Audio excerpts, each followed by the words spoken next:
ఎడారిలో సెలయేర్లు అక్టోబర్ 17. మన ప్రభువైన యేసుక్రీస్తు శిలువయందు తప్ప మరి దేని యందును అతిశయించుట నాకు దూరమగునుగాక. దానివలన నాకు లోకమునకు నేనును సిలువ వేయబడి ఉన్నాము. గలతీ 6:14. వారు కేవలం తమ కొరకే జీవిస్తున్నారు. స్వార్థం వాళ్ళను చెరపట్టి ఉంది. అయితే వారి ప్రార్థనలను దేవుడు సఫలం చేయడం మొదలుపెట్టాడు. తమకు పరివర్తన కలగాలని, ఎంత నష్టమైనా సరే తమలో పశ్చాత్తాపం రావాలని వాళ్ళు కోరుకున్నారు. దేవుడు వాళ్లకు విచారాన్ని ఇచ్చాడు. వారు పవిత్రత కోరుకున్నారు. దేవుడు వారికి గుండెల్ని పిండి చేసే బాధనిచ్చాడు. వారు సాత్వికం కోసం అడిగారు. ఆయన వాళ్ళ గుండెల్ని బ్రద్దలు చేశాడు. లోకానికి తాము మృతులమయ్యేటట్టు చేయమని వాళ్ళు అడిగారు. ఆయన వాళ్ళ ఆశలన్నింటినీ చంపేశాడు. వాళ్ళు ఆయన పోలికలోకి మారాలనుకున్నారు. ఆయన వాళ్ళను కొలిమిలో వేసి కంసాలి వెండికి పుటం వేసినట్టుగా వాళ్ళు తమ స్వరూపాన్ని ప్రతిబింబించేదాకా కాల్చాడు. ఆయన సిలువను మోయాలని వారు ఆశించారు. ఆ సిలువను వాళ్ళ చేతుల్లో పెడితే అది వాళ్ళను గాయపరిచింది. తాము ఏమి అడుగుతున్నారో అది ఎలా తమకు దక్కుతుందో తెలియకనే అడిగారు. దేవుడు వాళ్ళు అడిగింది అడిగినట్టు ఇచ్చాడు. అంత దూరం దాకా ఆయన్ను అనుసరిద్దామని, ఆయనకు అంత చేరువవుతామని వాళ్ళు అనుకోలేదు. బేతేలు దగ్గర యాకోబులాగా, రాత్రి దర్శనాలప్పుడు ఎలీఫజులాగా, ఏదో భూతాన్ని చూసామని భయపడిన శిష్యుల్లాగా వాళ్ళు భయపడ్డారు.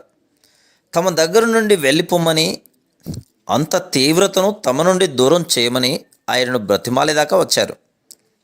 అయితే తొలగిపోవడం కంటే లోవడము, వదిలేయడం కంటే పూర్తి చేయడము, సిలువను దించడం కంటే ఎత్తుకొని మోయడము, ఇవే తేలికైనట్టు వారు గ్రహించారు. కనిపించని సిలువకు వాళ్ళు ఎంత దగ్గరగా వచ్చారంటే ఇక వెనక్కు తిరిగి వెళ్ళిపోవడం కుదరదు. సిలువ మహిమ వారిలో విడదీయలేనంతగా పెనవేసుకుపోయింది. నేను భూమి మీద నుండి పైకెత్తబడిన యెడల అందరినీ నా యొద్దకు ఆకర్షించుకుందును. యోహాను సువార్త 12:32 అనే తన మాటను యేసు వారి పట్ల నెరవేర్చుకుంటున్నాడు. ఇప్పుడిక వాళ్ళ వంతు వచ్చింది. ఇంతకుముందు ఈ రహస్యం గురించి విన్నారంతే, ఇప్పుడు అనుభవిస్తున్నారు. తన ప్రేమ దృక్కుల్ని ఆయన వారి మీద ప్రసరింపజేశాడు. ఆయనను వెంబడించడం తప్ప వారు మరేమీ చేయలేరు. కొంచెం కొంచెంగా, మెల్లిమెల్లిగా సిలువ రహస్యం వారి మీద ప్రకాశింపసాగింది. ఆయన ఎత్తబడడాన్ని చూశారు. ఆయన మహాశ్రమ సమయంలో ఆ గాయాల మూలంగా వెలువడుతున్న మహిమ కిరణాలను వీక్షించారు. చూస్తూ వాళ్లకు తెలియకుండా వాళ్ళే దగ్గరకు వెళ్ళారు. అలా వెళ్ళి ఆయన పోలికలోకి మారిపోయారు. వాళ్ళలో ఆయన నామం వెలుగొందింది. ఆయన వారిలో నెలకొన్నాడు. ఆయనతో ఆ శ్రేష్టమైన సావాసంలో వారున్నారు. తమకు ఉన్నదాన్ని త్యాగం చేశారు.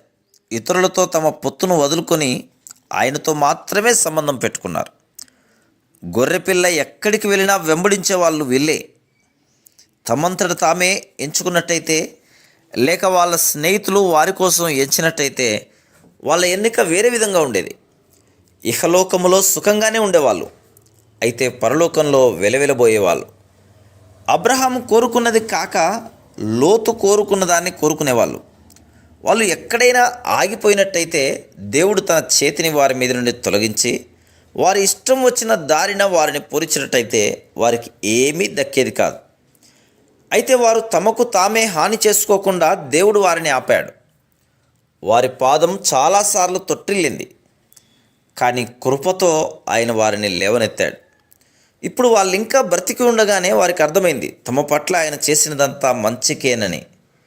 ఇక్కడ శ్రమలు పొందడం మంచిదే, ఎందుకంటే తరువాతి కాలంలో వాళ్ళు భాగ్యవంతులు అవుతారు. ఇక్కడ సిలువను ధరిస్తే అక్కడ కిరీటం ధరిస్తారు. వాళ్ళ ఇష్టం కాదు, కానీ దేవుని ఇష్టమే జరిగిస్తే ఫలితాన్ని పొందుతారు. Praise the lord.